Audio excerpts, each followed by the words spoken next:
When I met you in the summer, to my heartbeat sound, we fell in love.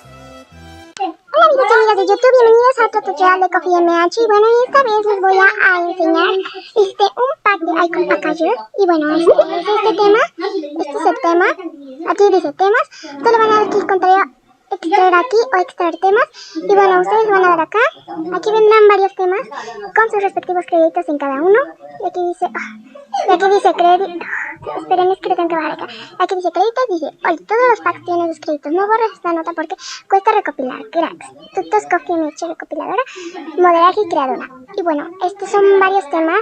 Espero que les gusten todos. Todos son hechos por sus respectivas creadoras. Y bueno, ahorita lo estoy subiendo a Mega. Y bueno, espero que les gusten los temas para Icon Packager.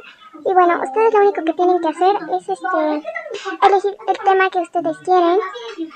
Elegir el tema que ustedes quieren. Le van a dar clic contrario a Packager, le dan. Y bueno, ya está.